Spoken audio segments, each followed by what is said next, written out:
YouTube, how we doing? It's your guy, Not the Average Trucker, coming to you on a Friday, October the 5th. You know, I hadn't shot a video in a few days. Just wanted to holler at y'all. Pretty busy week. Busy week, man. I've been doing maybe 4 and 5 loads a day in this day cab. And obviously, keeping my other trucks busy. And during the midst of sitting at a dock somewhere, shout out to my Carolina Panthers again, but in the midst of sitting in a dock somewhere in North Carolina the other day, I believe it was maybe Wednesday, after talking to a couple drivers, one guy was an owner-operator leased on to a carrier, some carrier out of Florida, man. It was like a small operation. He said that guy had he had like 15 trucks leased on, but the guy didn't actually own any trucks, the guy that he was leased on to. And I was talking to another guy. He had his own authority. He had only been riding on his own authority for about 4 months. Talking to these guys, you know, because they assumed since I was in a day cab that I was a company driver, so they asking me questions, and I'm like, nah. I mean, I guess our conversation started because the place was taking a little longer than normal to load us, so we had all been there for like 3 hours or so already, and you know how it is, man. You got nothing else to do. You walk into the bathroom and it's just a group of guys standing outside the door. And y'all just get to talking. How long you been here? How long you been here? Blah, blah, blah. Anyway, conversation comes up to they asking me, oh, you come here a lot? I'm like, yeah. He was like, man, does your company pay you detention, or, you know, how they pay you for sitting there? And I was like, nah, you know, I own my truck. So, yeah, I'm charging the shipper detention. But, and then the owner-operator guy that's leased on to a company out in Florida, he gets to asking a bunch of questions about authority. And then the other guy's like, well, yeah, man, I just got my authority 4 months ago. I just got my first, the intro audit last week, blah, blah, blah. So we chopping it up. And the owner-operator guy's asking questions because both of us are asking the owner-operator guy, hey, man, why did you decide to, be an owner-operator instead of just getting your authority? Because the owner-operator guy was an older guy. He had an accent, so I don't know if he was, he was from, it's a black guy, but I don't know if he's from Africa or Jamaica or Haiti, who knows. But he had an accent, but he said he had been driving for almost 20 years, and he has his own truck, but he had just been leased on to the company he was leased on for like 2 months. So he's asking us questions about, once we grilled him on why the hell are you an owner-operator, he's asking us questions about insurance. I told him, hey man, I got a whole fleet of trucks and trailers, and for the year I pay like $11,000 or $12,000 for the year for all of them damn trucks and drivers. And then the other guy was saying how he pays about $700 a month for his one truck and one trailer. And the guy's telling us that the people he's leased on to are charging him $275 a week for insurance, and they're charging him $150 a week for, renting their trailer. And then on top of that, they're taking 25% per load. So I'm scratching my head. I'm like, hold on, fam. You're basically giving these people over $1,000 a month for insurance, and you're an owner-operator. That makes absolutely no sense. Most people I talk to that are owner-operators that are leased on the carriers, they might pay $45 a week for insurance, and they're not paying shit for the trailer because, a lot of that is a drop-the-hook scenario anyway. So I'm telling the guy, I'm like, hold on, fam, like, you are really getting ripped off. Like, I don't know if they're taking advantage of you because you're foreign or what. Well, shit, just because you're black, who knows? But you're getting ripped off. I'm like, and they're charging you 25% of the fucking load. It's like, you're literally, and he's saying it's just a dude. It's a dude that owns that company, and he said, I don't know how he managed to get his own authority without owning any trucks, but maybe he had trucks and they let him go. Who knows? But he has 15 other owner-operators. Now, he could be getting hustled. We don't know if he's charging everybody the same rate. Who knows? But if you're a guy that owns no trucks and you sitting at the crib and all you're doing is dispatching trucks, and not only are these guys giving you a weekly fee for insurance, a weekly fee for using trailers, and you getting 25% on top of that, like, this dude got it made.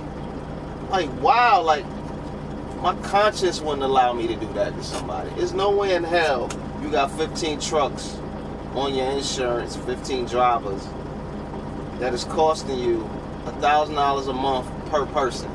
That is fucking possible. Excuse my language. So that means that this guy is just ripping people off, man. He's profiting off of insurance. Then what? He's charging $600 a month for the trailer.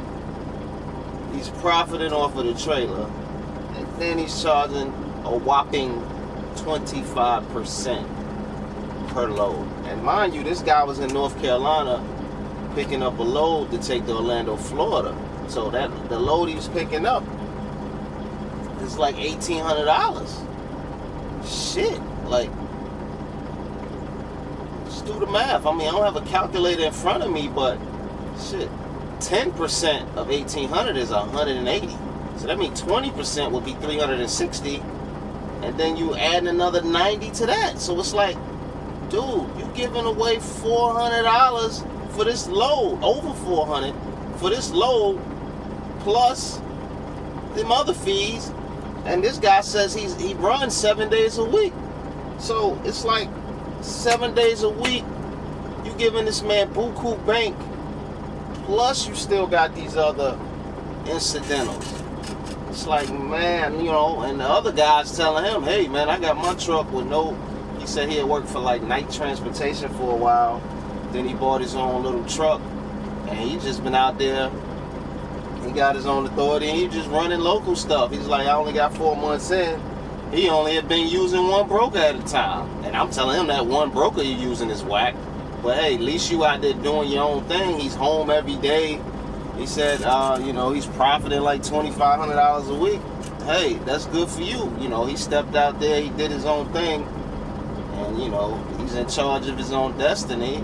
So I sat there for a while chopping it up with him, because where he lives is maybe 45 minutes to an hour to where I live. So I'm just giving him the game about people to contact in the area that maybe he can start getting some direct freight and don't really have to worry about the low boy. Meanwhile, the older guy that's leased on getting ripped off, he's asking us all these questions about the process of getting his own authority and giving us all the reasons to why he doesn't want to do it. So I'm like, listen, man, it's not hard. It's not hard, man. Step one, business name. You don't ever in this industry, man. You don't ever want to do anything in your own name. So first thing is a business name. Start yourself an LLC, INC incorporation, just to get things out of your name. So if heaven forbid, you're involved in some type of crash with your truck, and you total someone else's car or kill somebody, they can only sue your business. They can only take what your business has. They can't come after your personal property, your personal assets. So always, I don't care if you leased on to somebody, man, when you register that truck you buy, put that in a business name. Don't put that in John Doe. My address is 2020 Blue Street. Nah, man. You need to put that in JoJo and them trucking. Never to have that in your name. Second thing is tax ID, man. You go right on the IRS website, apply for a tax ID. It takes less than 10 seconds. They instantly issue you one right at that moment. Nothing. Then after that, insurance, man. Once you get the insurance, that's going to be based off your driving history, driving record, how long you had your freaking CDL. get a truck, you know, apply for the authority. That's like a 3-week vetting process that they're making sure that A, your business name isn't already in use or hasn't been used already. B, they're trying to vet and make sure that you weren't previously a trucking company and something happened, you're out of business and you're just switching your name up. So it takes about 3 weeks for them to vet it all, and then voila, you got your own authority and you can get out there, start finding freight. Yeah, everybody is on this. Oh, well, brokers won't mess with you if you're brand new. Let me tell you something, man. There's literally a million brokers out here. So for every one person that says no, there will be someone that says yes. Because at the end of the day, you're giving them proof of your authority. You're giving them proof that you have cargo and liability insurance. That is all they care about. They just want to make sure that when that freight is picked up, that freight is not going to disappear into thin air. That is all you need. So all you people out here, stop being scared. Stop being ripped off. I don't care if you're giving somebody 5%. That adds up, man. You're doing these $1,000 loads, you know, and you freaking giving away $50 per load every day. For what, man? Because you scared to do paperwork? There's software out here. You know, you got truckingoffice.com. I've been using them since, wow, man, like maybe I started using them maybe 2011. It's like $20 a month. And well, it's a little more than that because I got more trucks, but you a one truck cat, I think they charge you like $20 a month. And you put literally everything in there, man, from fuel to your loads, to your expenses, to your maintenance, all of that. And it keeps up with everything for you for $20 freaking a month. Make you feel like a genius because all your information is in one place. Y'all dudes need to stop being scared, man. There's no reason in 2018 to be a owner-operator. You're giving away money for nothing.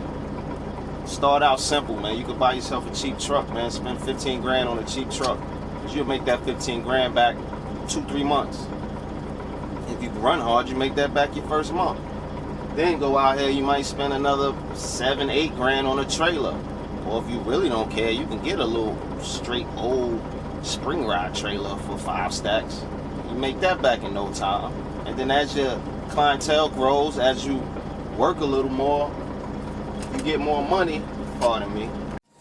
My bad, man. They was telling me that they was done unloading me, but